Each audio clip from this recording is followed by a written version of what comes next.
Here we are back again, another episode of the End Product Podcast. As usual, I have my sparring partner Quinny alongside, and we have another super sub for a very special 30-second episode.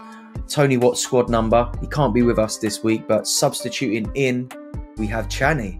Welcome to the podcast, Chani. How are you doing? What's up, guys? I've been a long-time listener, now finally part of it. I sadly can't mimic Tony. I don't have the Scottish accent. I don't even want to try. I think we'll have to turn the podcast off immediately if I start doing that. Don't want to get you in any trouble, but to be honest with you, it's quite nice to balance it out. We've got a bit too many Scots on the podcast of late. So we had to balance it out. Yeah. So Quinny for recognising we had to diversify the accent talent pool a little bit. It's good to have you. Have you been enjoying your game weeks throughout the World Cup? You had much success? Any pickups? It's been somewhat all right. It's been better than I thought it would have been, because I thought we needed an under-23 rare goalkeeper, and it's like the main thing I focus on. And they took that away, so I could use a common, and then all of a sudden I had lineups to put in. So it's been really nice, especially watching them play for the national teams, seeing them in like maybe at times different roles as well, and having a little bit more responsibility on the pitch. It was really nice to see, because I think when you see your players play during the World Cup and they're doing well on the biggest stage, it gives you a little bit of faith moving forward as well. If they get like a move to a big team, for example, Guardiola, like I bought him early before the World Cup even started. And then obviously he has shown absolute class, apart from maybe yesterday, but it's Messi, right? I mean, he probably would have done that to any defender out there. Yeah. I think Guardiola did well. He just needed help there. Someone needed to come in and double Messi. Big mistake from the defense. Anyways, it was really nice to see him do that and perform really well. And I think Croatia is probably going to go ahead and do really well in the third place game as well. And then if he moves to a team in the Prem, I have faith in him because I've seen him now on the biggest stage. So that's something I've taken out of the World Cup so far. I've been able to watch some of my players perform on the biggest stage. It's been nice. How's your guys' period been with the Global Cup and all that stuff? Mine quite similar to you there. You've pretty much answered exactly how I would. And Guardiola was one of my holds as well. So we'll let Quinny jump in. We've all got Guardiola. He has him as well. We've all got Guardiola. Guardiola over here. Yeah, it's been non-existent for me. But with the links, like that he has been getting to the Prem, like I've been quite excited about the left back ones, because like he does have left back in him, But what was I going to say? When I seen the Messi thing when Guardiola got ripped off of him, I don't know what it was, but something went off in my head. And I was like, imagine when Guardiola's like 40, if he has a career like, I don't know, like a Ramos or a Thiago Silva or something like that. He'll talk about that, like, oh, I was a wee 19-year-old kid, my first World Cup, and Messi ripped me a new one, and blah blah blah, because.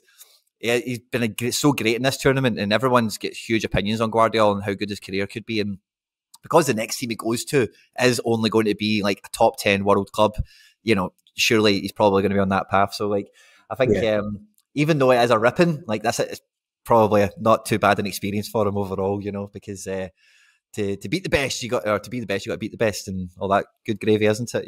Yeah, I mean, there's no defender out there that can go out and say, I would have done better, because there's clips of Messi destroying every single defender out there, right? So you can't say anything. You'll just be like, it's Messi, it's fine. It happens to everyone. Completely. Yeah. And also Messi was just edging him closer and closer to the box. He must have been aware that, one wrong foot penalty. Yeah. So he had to push him to the byline, and somehow he just wriggled his way all the way through.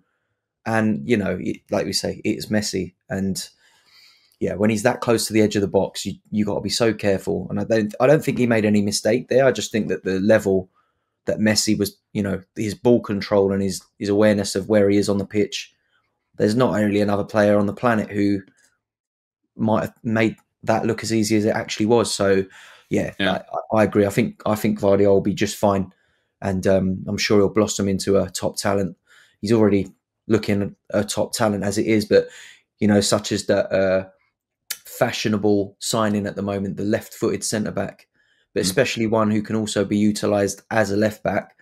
There's not a large club in the world that wouldn't want that player in their squad right now, I don't think. So be very surprised to see him finish the season at RB. So yeah, But like you said, the problem we always have often with young players in U23 especially is you don't really want them to move to a big club and become like that rotation. But he looks, given his performances at the World Cup, like he's ready to take that step up. So fingers crossed for all holders out there that if he does make that move, he can find himself straight into a starting lineup or as close to being one of those regular starters for a big club. And having an under 23 who makes that step up, I think we've heard it on many podcasts talking about Vinny Jr. and like that kind of safety that he brings of Vinicius Jr., who is playing every week at Real Madrid, is unlikely to make a move that puts him as like a squad player. And hopefully Gvardiol can become that as well, because I find that quite a lot, especially when you've got challenger U23s. They make a move to like a champ club and you're like, oh, you just have to sit on the bench and wait and 50% maybe go out on loan somewhere. And that's quite stressful. Happens quite a lot as well. I think we've all kind of enjoyed that aspect of the World Cup as well, as seeing like the Sorare wonder kids shine, you know, like Guardiola, of course, that we're talking about, but also like Enzo, Spider-Man, Gakpo in the group stages. You know, there was a lot of Sorare kind of heroes showing up in this World Cup. Even the whole Japan team, every one of us know them all, you know, and Korea, you know. So like, I think a lot for me as a German. I was just going to say that.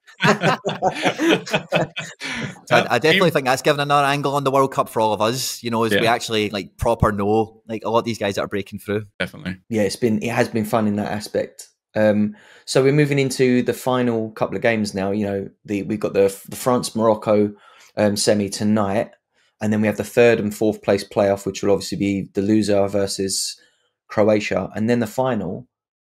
Where do you guys sit with like your kind of what are you expecting from the final? Do you see either Morocco or France beating Argentina, or do you fancy Argentina to win? Do you fancy France to get through and win, or maybe who's looking for that upset from Morocco? I think Morocco has too many suspensions / injuries going into this France game, which really sucks because they put in really good performances so far. Would have been an amazing story to see them in the final. But I think this is the last game for them. I mean, obviously they have the third place game then if they fail today. But the one thing that I've seen with Argentina that I haven't seen with many other teams so far has been that their manager has been willing to readjust and like change formation, change players, actually give playtime to the ones that have performed. And like at the start, we didn't have Julian Alvarez at the top. We had Lautaro Martinez. Enzo wasn't playing. They had someone else in there. The guy from Betis, I believe, even got a game. So I've seen the Argentina manager make big decisions and it pay off for him. I feel like Argentina is in the prime position to get it done. But overall, I would say France, with a couple of individual moments, could easily get it done too. I mean, you can't underestimate that squad. There are so many incredible talents and top players in there, especially defensively. I feel like if they don't necessarily just run forward like Theo does a lot of times, and if they don't be too not rushing into tackles and stuff like that in the final, and just take their time a little bit more and play the possession game, I think France could do really well against Argentina. It's basically a coin toss between the two in the final. I think it will come down to individual brilliance. Yeah, I'd agree with that. I still think France slightly edge it just overall, but you know, if Messi was amazing yesterday. He was unreal. Like I was saying to my friends, like since the Netherlands game, he looks like he's playing with a bit of fire in his belly. Yeah. Like he's got a nasty side to him that we haven't really seen. We don't see it as often, or if we do see it, it's kind of like talked down, because I think like play in the whole Messi versus Ronaldo conversation, it's always like Ronaldo's a dick, or like I don't like Ronaldo, he's arrogant, or and I think like Messi's definitely shown a bit of that in this World Cup, particularly in the Netherlands game where things did get a little bit heated. You know, he spent a little bit of time on the floor, was probably lucky not to get a second book in as well. And it was, you know, like the taunting of the players at the end of the game, he was involved in that as well. And it's like, wow, like Messi, this just looks like a different Messi. And he's on a mission. There was definitely a few moments in like towards the end of the first half, I think, where he kind of like rode a few quite hefty challenges, and then the next time he got the ball, he kind of mocked the other player a little bit with a touch or, you know, a slight wrestle off the ball, move into space, make a nice pass, just do the business. But he was throwing his weight around a little bit. And I think some of the commentators even picked up on it. Was just like, you know, he's thrown his weight around a little bit, but he just kicked up a gear. That's the beginning of the second half to do what he did. And he just looks, he looks ready. He's ready for war. And going into that final, whoever he's up against, I think he's going to be up for it. You know, he's been to the final before. This will cement him. You know, that all those arguments, Messi versus Ronaldo. I think if he wins the World Cup, there's not really going to be that much of an argument against him being the better of the two. And I think he knows that. And it looks like he's edging. I think he wants it. He looks like he wants it, you know? Not just him, though. Like, the entire team wants him to get it done. The entire stadium sings his name every single game. They chase everyone down. They put in their tackles. If anyone even comes close to Messi, they're just all going at it. It's just like, it's like, we need this to happen. I think it would be beautiful if he picks up that trophy, man. It would be a moment that I think all of us will remember forever. Definitely. As football fans, like, there's probably nothing that we all would have witnessed that would have been more significant than that moment where he lifts that trophy. That's a good point. What do you reckon, Quinny? Are you team Messi or are you team Ronaldo, or are you just kind of? I'm a big football romantic, so definitely at this point, like, it is on the Messi bandwagon. And I do think, like, I heard somebody saying it somewhere, and I feel terrible. I can't remember where it was, but particularly in this World Cup, like, there has been a huge separation in the Messi-Ronaldo argument. And I think if you were to kind of boil it down, this is what I heard someone else say, and I'm just going to steal it. But Ronaldo makes Portugal worse. Like, Portugal's actually a really good team, and putting Ronaldo in it actually made them way worse. Whereas Argentina is a pretty crap team, really. And Messi does make them way better. And, you know, I know there's 2 years between them in age, you know, so Messi's maybe yet to quite be at Ronaldo's stage, age and career-wise, you know, but that has been a huge difference because Ronaldo over the last like 3 or 4 years has been seen more as like a hindrance to a team that you have to facilitate him. And Messi, again, kind of ties back into what you were saying there, Stish, in terms of that kind of on-pitch persona he's been kind of shaking around, because the thing most people have always said with Messi is like, oh, he's not like that, and he does press and he does harry. But if you watch him for Argentina, like, that team is built around making him free, making him available. Just let him do what he wants. If he wants to go over there, let him. If he doesn't, that's cool too. You know. So yeah, I think you'd have to be a really hard-nosed football fan to not want Messi to do it, because again, if you look at the list of Ballon d'Or winners this century, for me, like, the best ones are all the ones that have won a World Cup. You know, so we're talking like R9, Zidane, Ronaldinho. These proper all-time great level guys have Ballon d'Ors and have World Cups, and for the amount of Ballon d'Ors Messi's got, he's due one of those World Cups, I think. Yeah, the romantic in me definitely wants to see him lift the trophy. I'm not a massive fan of the brand of football that Argentina play. I felt a little bit sorry for the Netherlands playing against them. I thought it was a bit, you know, like, I don't know. There's a part of me that likes it, but a part of me that dislikes it as well. It's I can respect it, and I think that, like, that by any means necessary is kind of, you know, we're at the business end of the World Cup, and I totally understand it. But there's a part who's just like, I would hate to play against a team like that. I would absolutely hate it. But like you said, with Messi in the team, the football romantics out there, it would be lovely to see him lift that World Cup. I said it before the World Cup. I'm a big Ronaldo fan as well. Either of them lifting a World Cup, you can't hate that. Wasn't to be for Ronaldo, like you said. I just don't think. Yeah, I think the difference between Messi and Ronaldo as well is that Ronaldo, for the last few years in his career, has been pretty much a goal scoring threat, a fox in the box, an annoyance, someone that the defenders have to know where he is all the time. Messi still sits in that false nine, you know, like centre attacking mid, gets a little bit higher up than most. And plays incredible passes like he did with Mourinho. Yeah, his passing is like, that pass is just a joke. Oh yeah, he's in kind of like.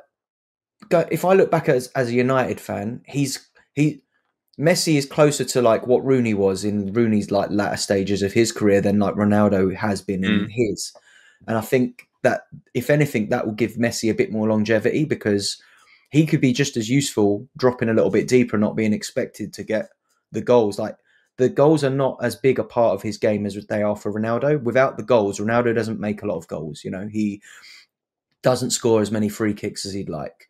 Messi still puts free kicks away, still on pens, but he sets up as many goals as he scores. And, you know, I don't think people be as worried about it. Like last season at PSG, no one was that worried about Messi's form, given he wasn't putting the goals away. It was like, he's still Lionel Messi. He frees up space for Neymar and Mbappe, makes goals for them.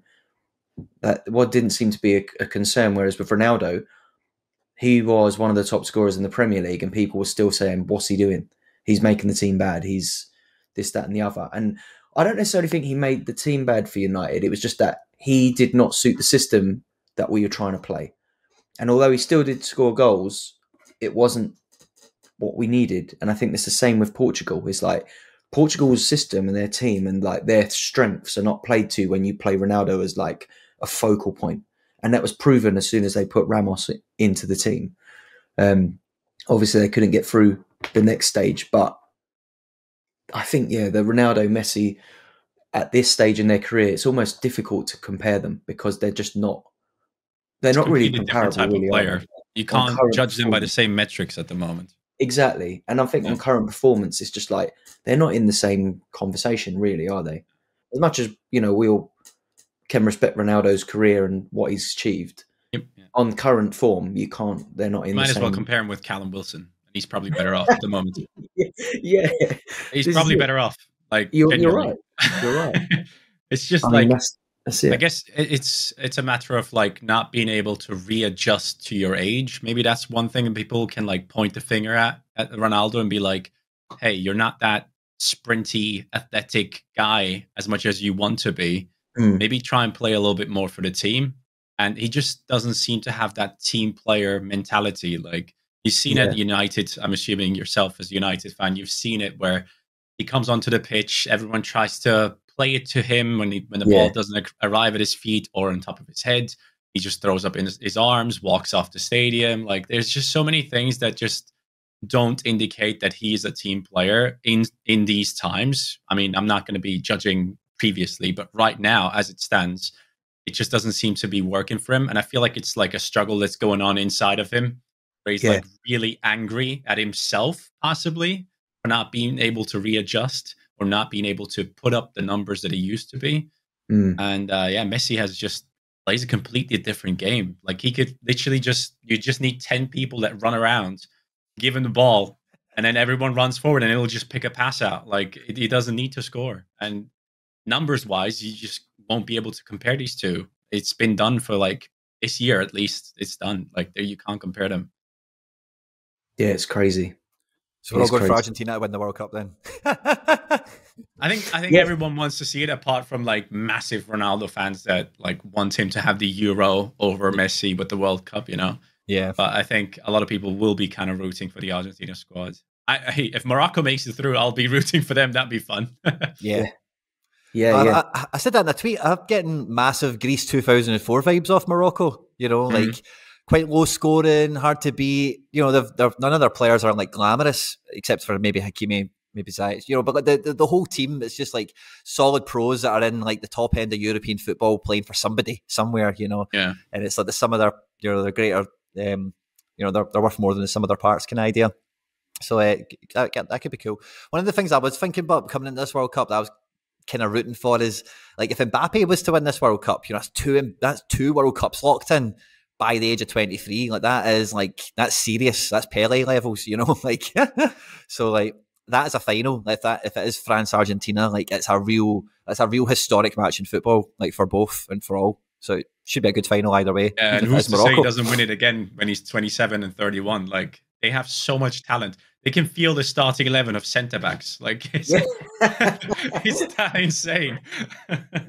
France's centre back selection is bigger than the England forward line headache that Gareth Southgate has had to deal with. their centre backs is a joke. Like, look at the players that aren't in that squad that are amazing and probably going to be banging on the door for the next Euros and beyond as well. It's the French are just like a machine of building top quality centre backs and have been for years. If you look back, really, like they've always been defensively decent, haven't they? And I'd say, like, you know, like if anything as well, people looked at, we as England fans, we looked at France's weaknesses and we looked at their weakness in the game, in their starting 11, as potentially, you know, their defence, because their forward line is so solid. And in midfield, you're trying to break through Tchouaméni, who had a great game and has been a really good performer in the World Cup. But I think that even given France's defensive strengths, they haven't performed out of their skin like some other defences have. Maybe they just haven't been tested as much in this in the tournament. But, you know, we know as players of Sorare how good so many of those centre-backs are. You know, has Saliba even had minutes in this tournament? Did he play? Best centre-back in the Prem not getting playtime. It's insane. It's insane. And, yeah, the amount of players, you know, if you look at them at Lyon and the players they've got coming through at centre-back, young French internationals. Lukeba, who's, 19, 20 years old, looks a player. Simakan, I don't think he's part of it as well, yeah, right? It's insane. It's like they're going to be a force in the Euros, in the next World Cup. There's so many. You can just keep going. It's insane, isn't it?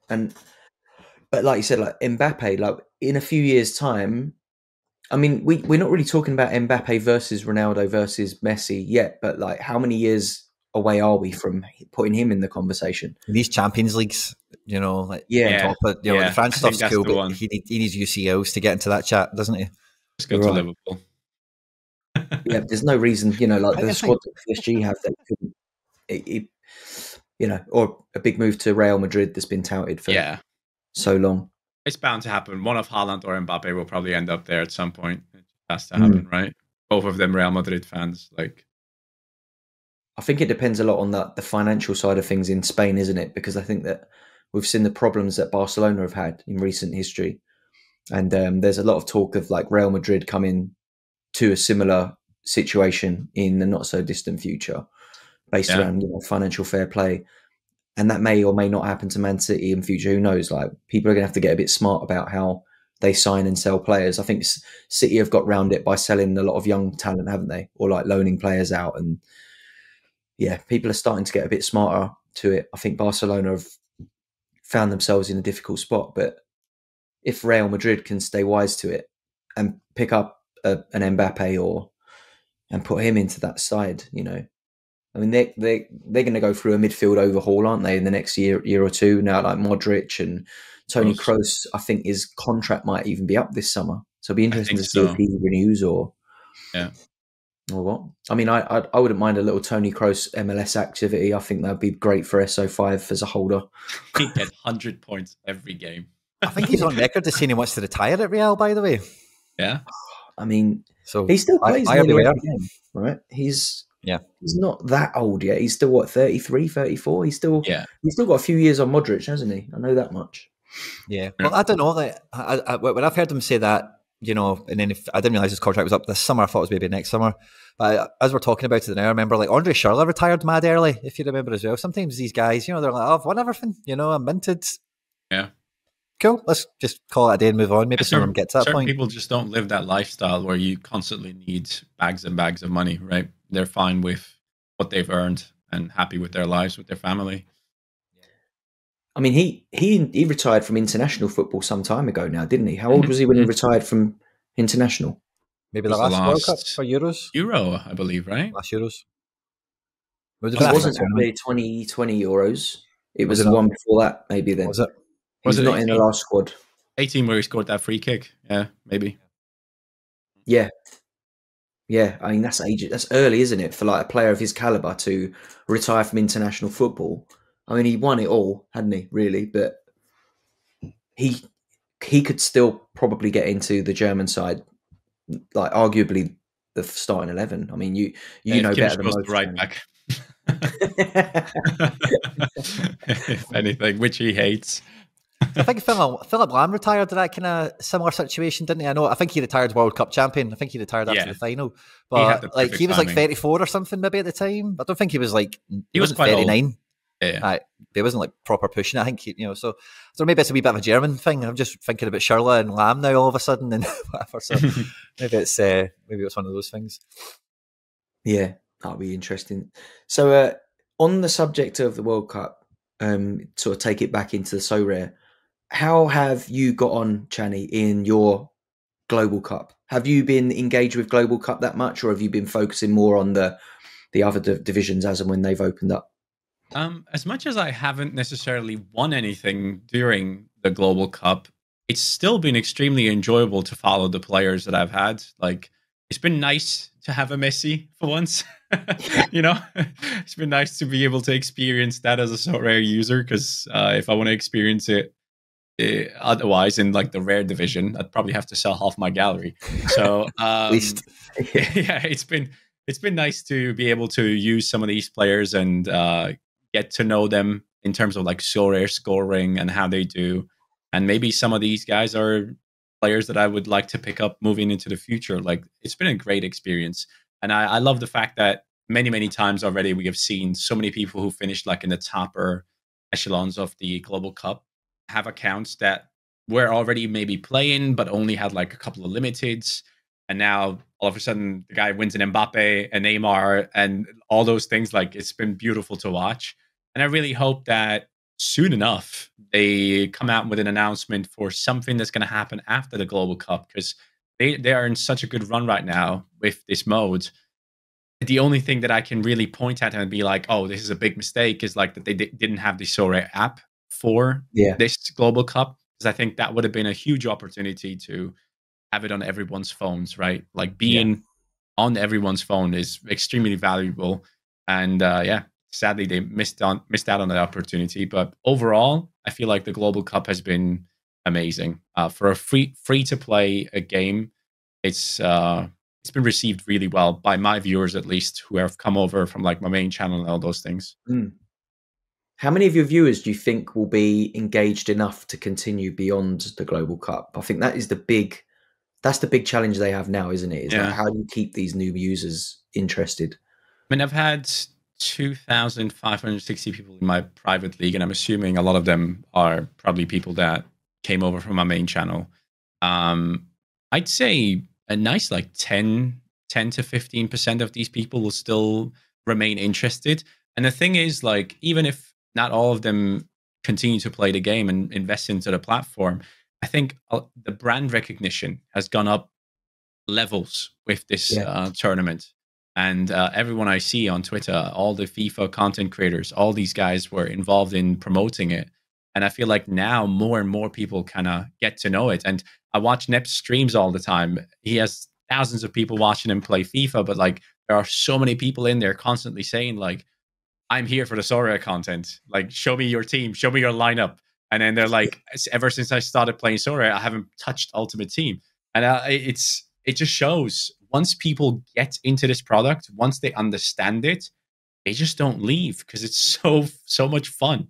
Yeah. And the community is great. Like, the people that you get to know in the community, I think that makes a big difference. Like, getting to know guys like you, and then having Nellis and all these guys that we're in contact with. Like, it's just great to have people to talk to in terms of like the football, because right now I'm sat at home alone. Like, who am I going to talk to? Am I going to talk to my wife? She's going to be like, just leave me alone, right? so like, it's great to be able to share this passion with other people. So yeah, I'm hoping that a lot of people convert into at least the limited level, and then move on from there. Yeah, I'd agree. For both of you, actually, a good question that I would have is, if we are going to sort of quantify what might be a likely roll on from the Global Cup, would you say that, like, looking into your own stats as YouTube creators gives you a little bit of an insight of how much of an uptick maybe there has been on your Sorare specific content during the Global Cup? Do you feel like Chani, you just said that you've got quite a lot of people that signed up for your league that are maybe new signups, and Quinny likewise. have you seen an uptick in your views and your engagement on your YouTube content since the Global Cup, or like maybe like something that is maybe more of an uptick than you'd normally get through like the kind of general progression of your Sorare content through a normal part of the season? Quinny, you go ahead. For me, no. I think a lot of people really outside of us are turned off to the World Cup. You know, like I do some Celtic content as well and speak to smart people and whatever. And like, I think outside of Sorare, like I don't think very many people until nowish have cared about the World Cup. Really, I think most people, because at the time of day it was on, a lot of people are actually at work, you know, doing real jobs most of the time.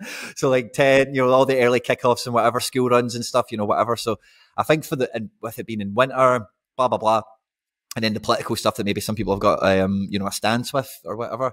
So I think like I've really enjoyed it, and I think anyone that's came into it has really enjoyed it. But I think like the wider World Cup thing isn't really like, so when I'm making like Global Cup videos or whatever, obviously we're talking about the games and the players and who's doing well and who's going to do well. The only people that watch that are people that have Global Cup interest. There's not many people just like, oh, buzzing for the World Cup tonight, let me just go and watch a World Cup preview. Yeah. You know, you don't really get that as much, you know. Just my opinion, I guess. I don't know. I think one metric that makes it very easy to see if it has done well or not is probably affiliate links, right? So you see how many people have signed up, how much people have spent, and all those things. I've definitely seen an uptick, a massive uptick in terms of that. So I'm assuming that a lot of people have joined in and have converted to paying users as well, which is good to see. But in terms of my Sorare content, I would say not necessarily as much of an uptick, because I haven't gone out there and done the videos of like, this is the guy you should pick up for your Global Cup and all those things.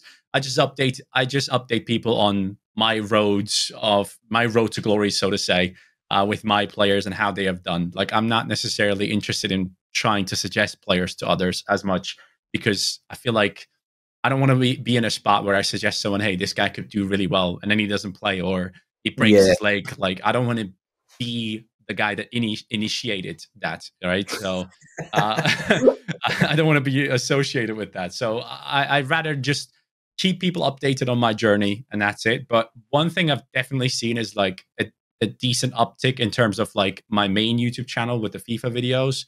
I always talk about football in the videos, and I also mentioned Sorare and all those things. And I definitely have seen a big uptick in terms of like comments and social media engagement. In terms of Sorare itself, I've seen many people tell me their lineups in my comments and all those things. So I think they have done well with all of this. But again, the only thing that I can really say is like the app had to be ready for this World Cup. I don't understand why they didn't have that one. I think that's a big mistake, because the way the app works is just actually nice to look at on the phone. Like, you don't have many apps on the phone that look as visually pleasing when you like set up your lineups and all these things on Sorare. So it kind of sucks that they didn't have that ready to go. My only theory on that, because I agree, it is a big miss that they don't have that working, particularly for just setting lineups, especially for new users who maybe only have their commons and don't have like 100 players to scroll through to find the one they're looking for. I think there was an update, wasn't there, on the App Store, particularly for Apple, that was something about the sale of or usage of any apps that access like Web3, like blockchain data. So anything to do with NFTs, they changed their like rules of like terms of use. And I just wonder if that had any part in why Sorare's football side of, because the MDA side still works, right? It's just the football side. So I don't know what happened, but maybe so that doesn't make sense, right? Because then if that was the case, right, then basketball. Yeah, because on basketball, I can still set my common lineups. Yeah, so, that's a good point. Yeah, for the Global Cup, it's free to play anyways. It should have been accessible, I think. Yeah, it is strange that hasn't been fixed. There hasn't really been any communication either as to like what is going on with that, which was surprising. It's a big missed opportunity, and I really hope that when the World Cup is over, whatever they're going to launch, if they launch anything in terms of like free to play, I really hope they get it right and immediately have the app ready to go. Yeah, the app needs to come with an update with the next big announcement, really, doesn't it? Because that is super important. But, you know, on the subject of updates, Quinny and I touched on it on the last podcast, but obviously we haven't spoke to you. It'd be good to get your opinion on the new rules around the thresholds moving into all different scarcities and the 240 point cap. Are you making any plans? So have you like in terms of your gallery, do you feel like you're in a place to attack those 240 caps, and are you going to be expanding into different scarcities, anything like that? Any plans or thoughts for you, really?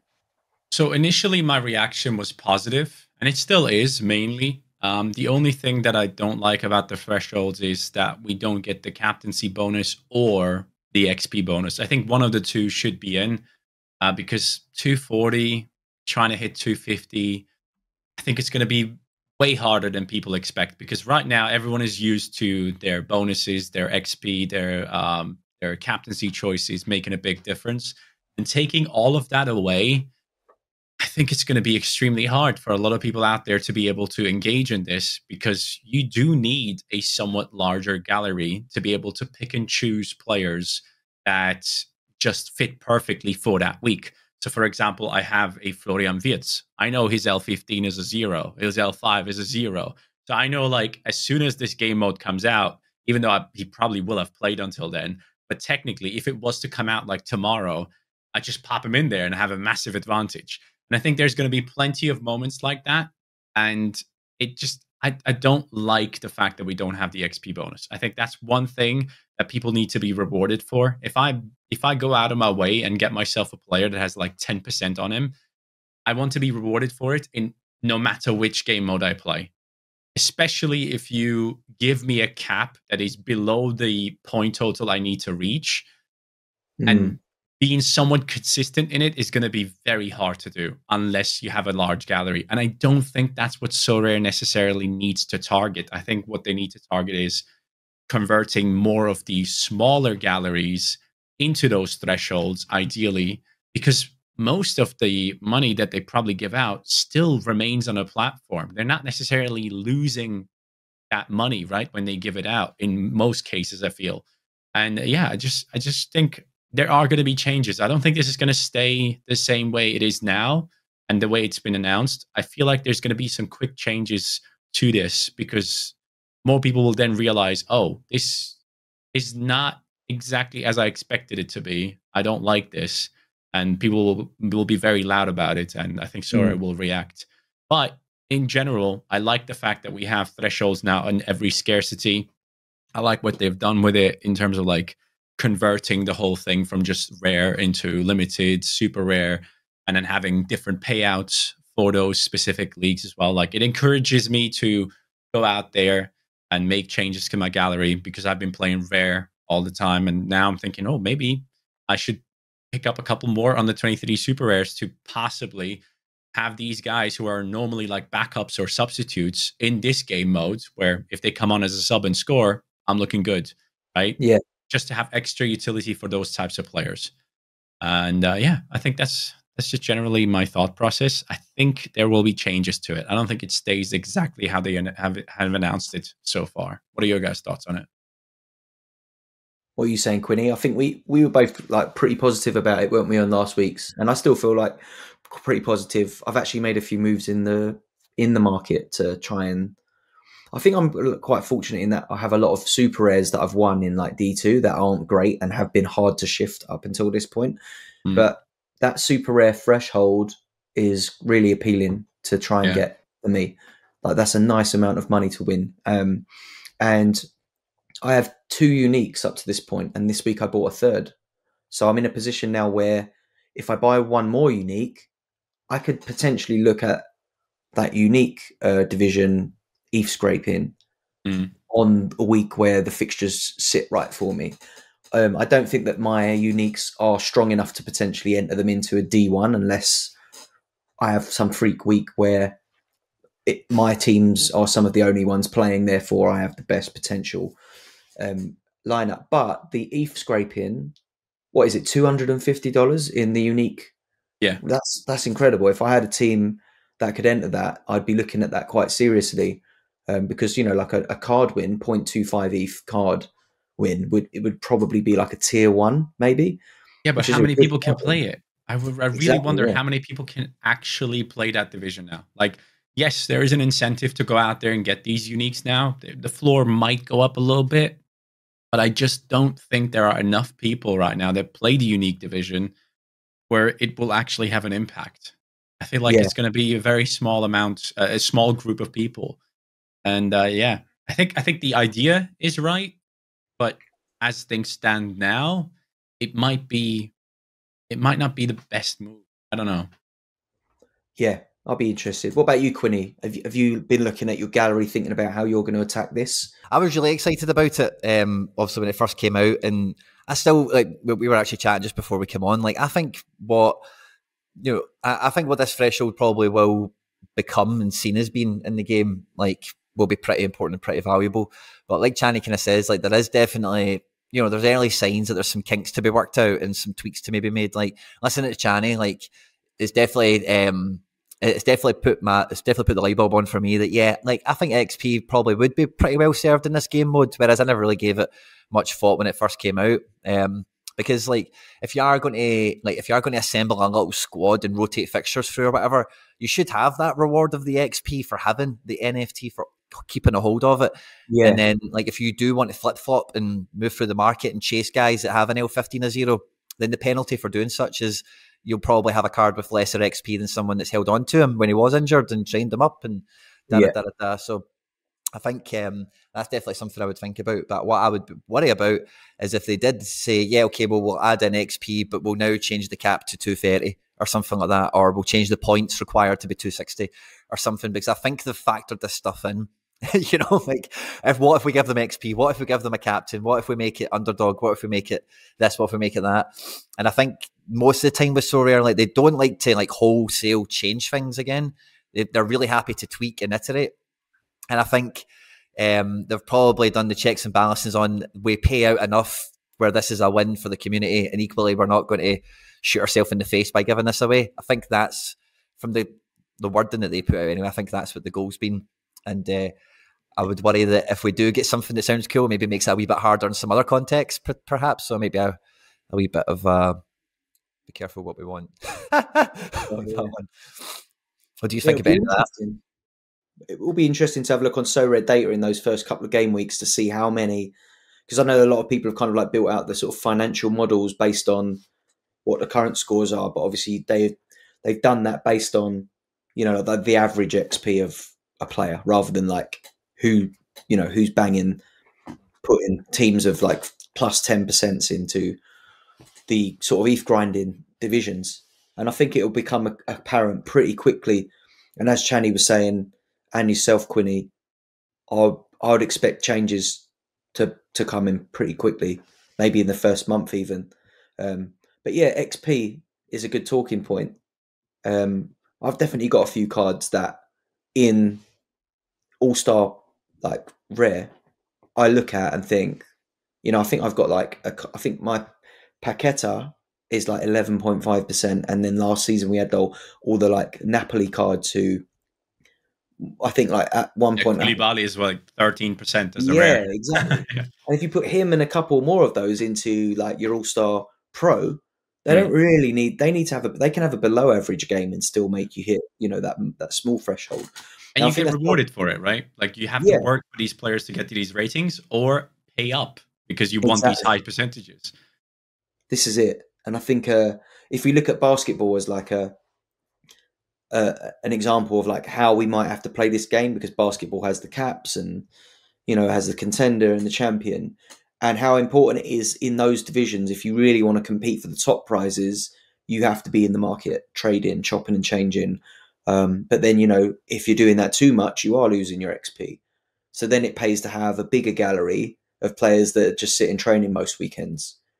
So I think that, like, the liquidity of the limited market, will be really interesting to see, like, how much more market activity there is in the kind of like the after sales. And I think that if we look at the updates we've had on the platform before we had this, that makes sense now why they made the changes to the counter offers, the listing for 1 week, all these little things they've done ahead of this, I think, were because they knew this was coming.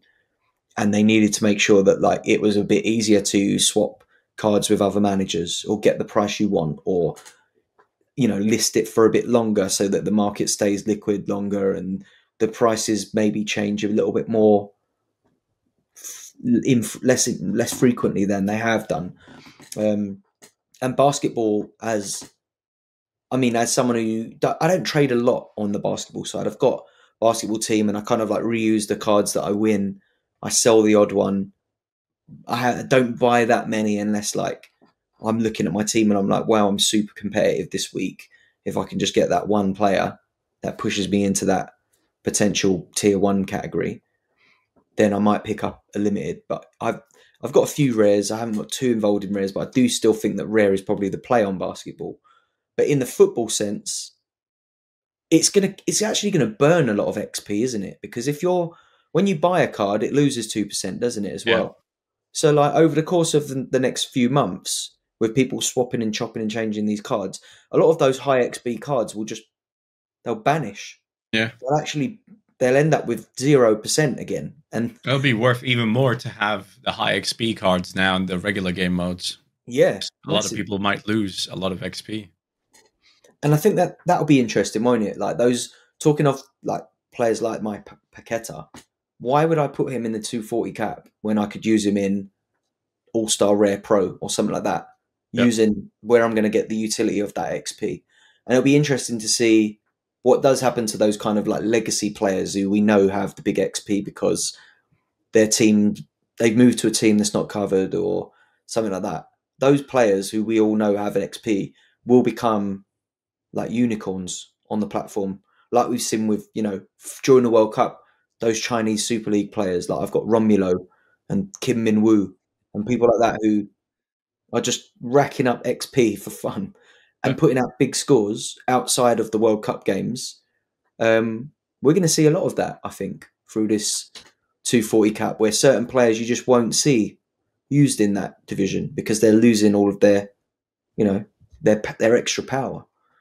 I do wonder if that will have an impact on their price and whether or not people will be targeting that as much, or if it will just be a bit of a side game for the big accounts that have options, One thing I'd like to ask you, Chani, is like a big crypto guy in particular. Let's see at the moment, like obviously these amounts are pinned into dollars, right? And right now, ETH, the price of ETH, whatever it is and whatever it will be, who knows, right?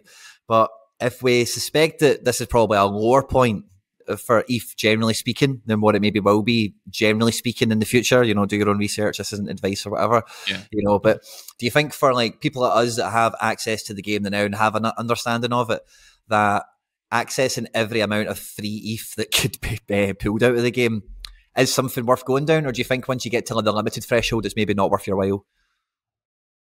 I think anyone that really plays the game at this point, it's not necessarily about winning ETH. I think it's about like trying to get the best players that you can and trying to compete, right? I never really looked at Sorare as like, I'm just trying to get more ETH out of it. But in terms of like crypto, yes, we are down bad, right? But what isn't? Like, what is out there that you could have invested in the past 2-3 years that isn't down? Like huge companies worth billions and billions, they are losing 60-70% of value in these past like 12 to 24 months. Like it's been mad. So I look at it and I think, okay, sure, my gallery value has gone down, but what hasn't? Like where could I have put my money where it wouldn't have gone down? Maybe if I like bought gold or something, but like I'm not 90 years old. I'm not gonna go out and buy gold, right?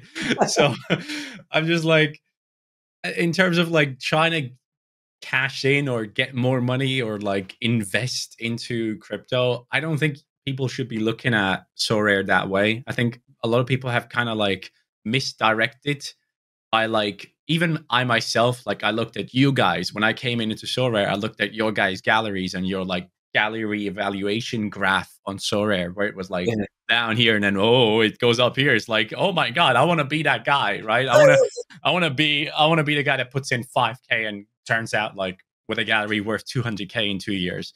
But it's just not realistic. Like you guys were early adopters. You came in at the perfect time. You came in at a time where referral rewards were rare cards. Like, there's a massive difference to coming into a game that has already established itself versus a game that was just about getting started and rewarding people for being early adopters.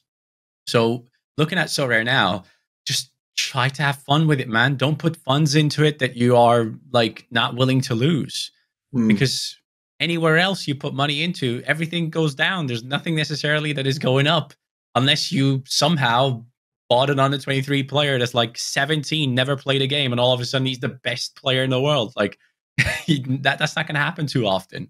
So I think the whole like ETH and crypto thing, just don't focus on it too much, man. Just have fun with it and just let it happen naturally, because constantly checking gallery values and stuff like that, it's just not good. It's just not going to be good. It's just going to cause you to panic and put out dumb Twitter threads where you're like stating, oh, everything is crashing. The platform is dying. They are taking away our ETH. Like, come on. We have so many new users coming into the platform, and potentially after this Global Cup is done, so many more people will be enjoying this product. Like, there's no need to be unnecessarily negative about it. If you feel bad about the situation of the platform, just try and cash out, man. That's it. There's no reason to go on about it for days and days and trying to like put it down.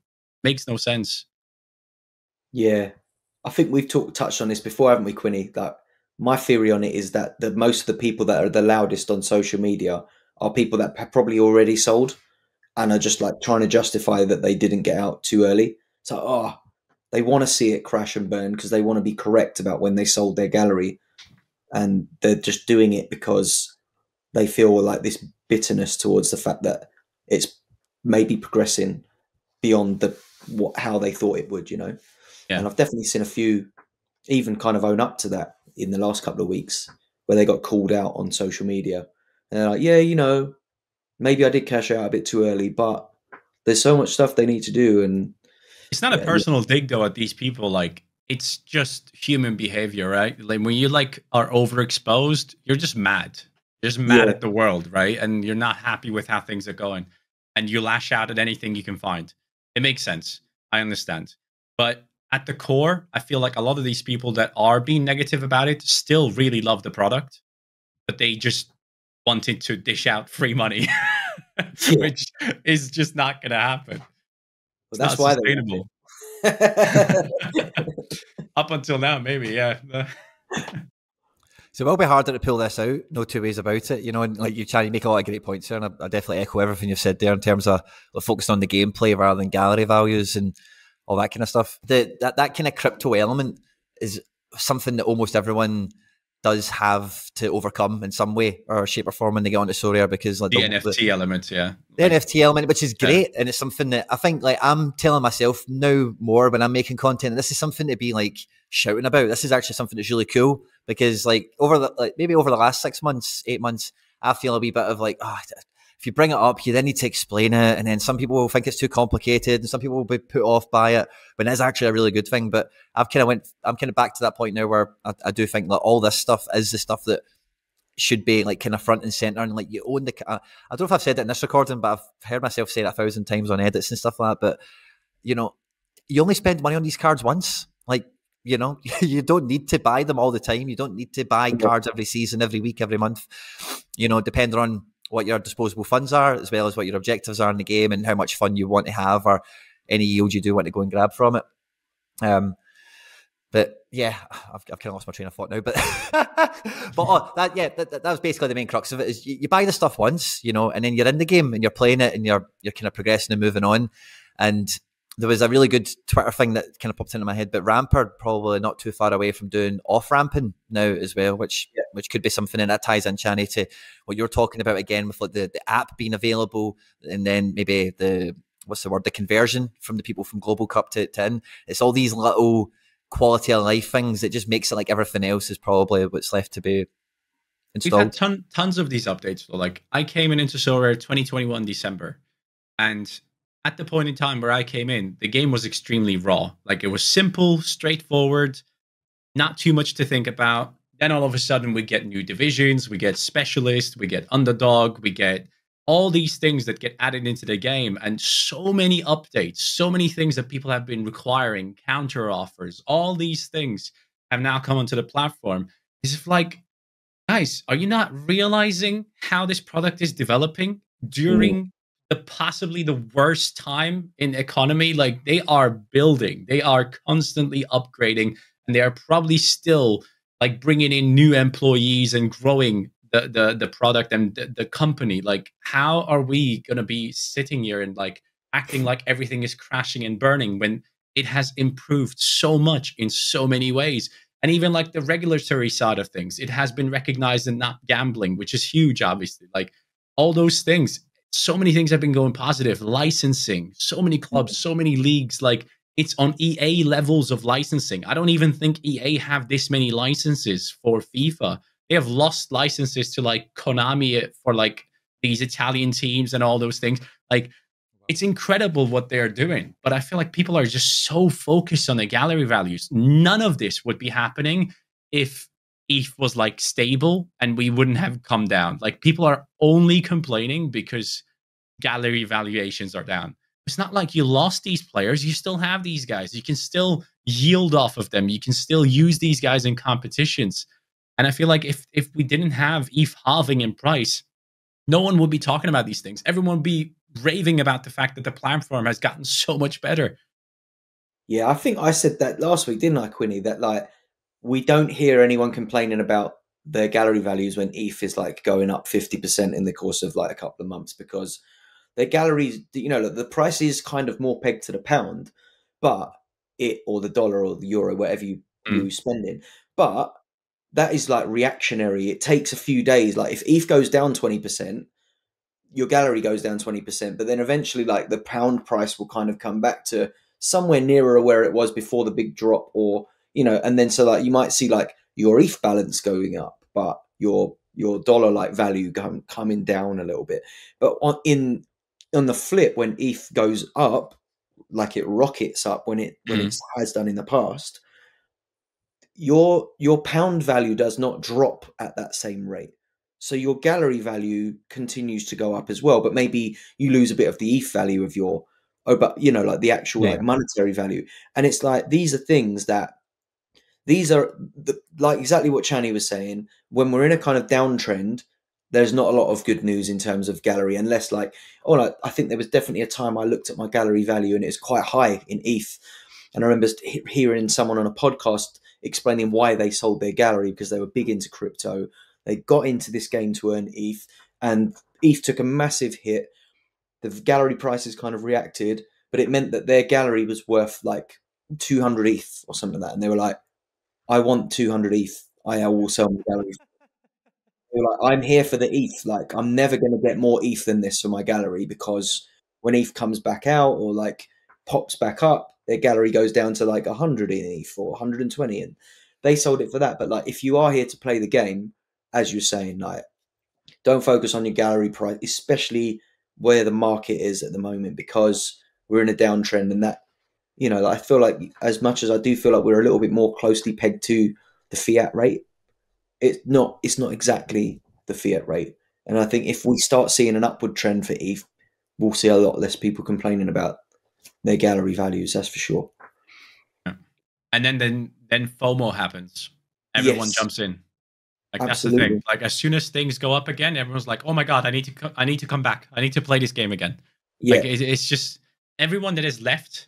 Trust me, at least half of these people will probably, once ETH goes back up, they're gonna come back and be like, "Oh, like, I need to play this game again because everyone's having so much fun and their gallery values are going up. I need to be part of this."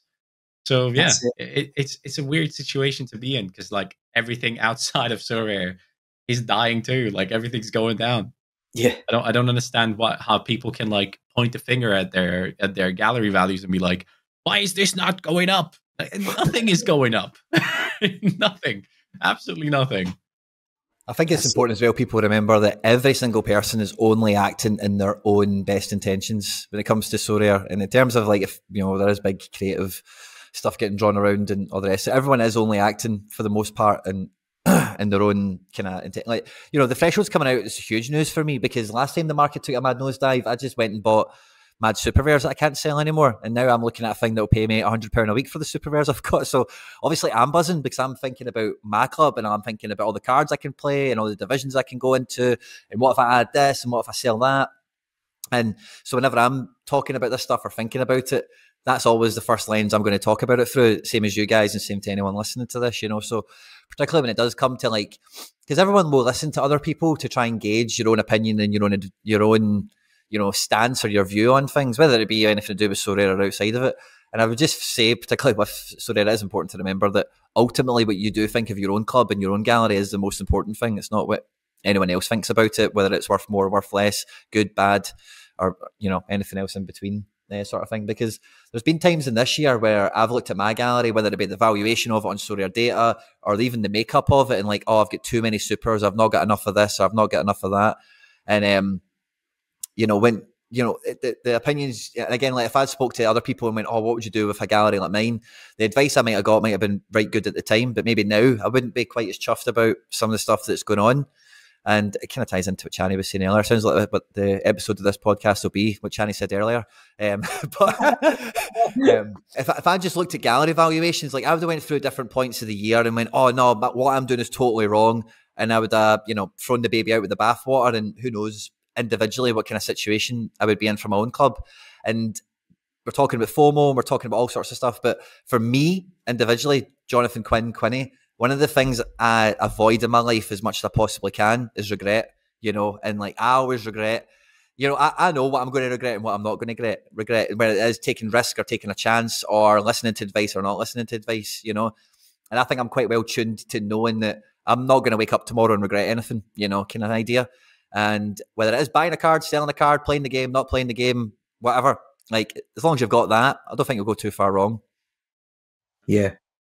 Like I said, it's like individual, innit? And it's like understanding like your own kind of threshold for risk, or or if you're in too deep. If you need the money, then probably sell your gallery and get out, right? Like if you're playing this, if this is at any point like scary or worrying, you probably shouldn't be playing at the level that you are. And you can always have fun and engage with the product, just literally like rolling out a limited team every weekend and not having any of that stress if you want.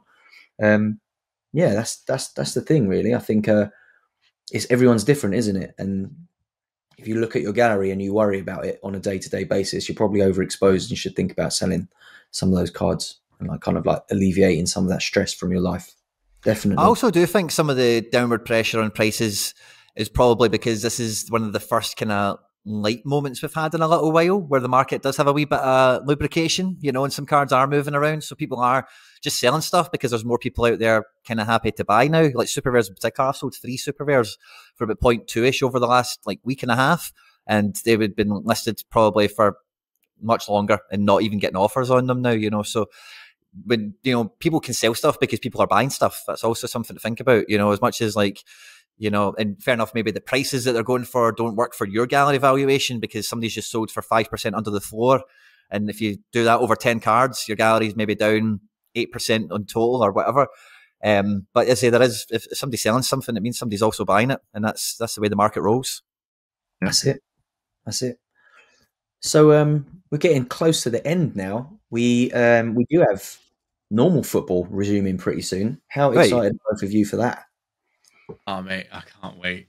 I love it. I just want to see the Bundesliga come back. I want to see the Turkish league is coming back quite early, right? Mexican league as well, I believe. We have plenty of them. And I just can't wait to put out a full team of 5. And Championship has been great for that. So I bought a lot of Championship players way before the World Cup even started, knowing that when the World Cup is slowly coming towards its end, I'll have players ready to go. And I just want a tier 1 rare with a Championship squad of 4 players. Right? Nice. And like, yeah, it's been great. The point total I needed for it was ridiculously low as well. And I can just tell you, like, I had 276 points and came 9th. Like, it's beautiful. It was perfect.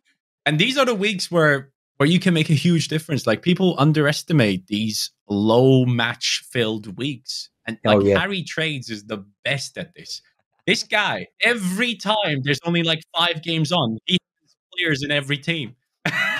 He just goes out and wins, gets like first place. The amount of times he's gotten podium in these types of weeks has been incredible. And him winning that Vini Jr. was just beautiful to watch. Like, saw that, yeah. I love when like long-term planning works perfectly like that. And there are plenty of game weeks out there where this is going to be possible for so many people to go into. And with now all these leagues coming back slowly, you'll be able to pick and choose a little bit more and get them strong lineups out there where a lot of people are not able to compete. I mean, we have seen it during the World Cup, specifically with under 23s. Like, there are not that many players that actually play starting 11 football. Yeah. So if you just had players that started, you're basically in rewards. Yeah.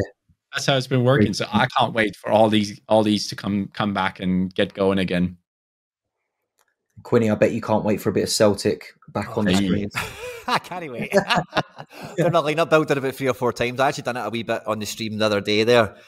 Just adding the goalkeeper in or whatever. But yeah, this festive period, man, I'll say it again for anyone listening to the podcast, maybe doesn't catch me live. But for me, this period from now to the end of January, for my club, it's all about card acquisition. I want to win as much out of these old divisions like Underdog and Specialist.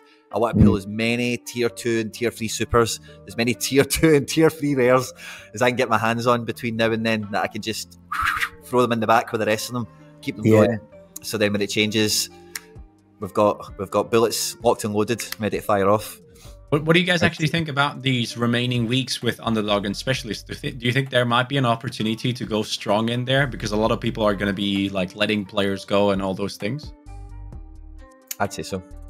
Yeah, it's good point. Definitely it could be raining cards real soon on the podcast. Yeah, right. More end product for everyone. Exactly. And on that note, I think we've covered a lot of ground here today. It's been great having you on, Chani. Thanks so much for giving us your time, your afternoon. Thanks, guys. Been a great experience. Love it. Yep. And if you don't follow Chani already on YouTube, he's got a lot of good YouTube content out there around Sorare and around FIFA as well. And give him a follow if you don't already. Chani, anywhere else that people should be following you? No, all good. You mentioned all the things. Great having you, Chani. Great seeing you, Stish. And on that note, do give us a follow as well. Retweet, repost, anything, wherever you're listening to it, do give us a share. And we'll be back next week with more end products. Big up, everyone. Take care.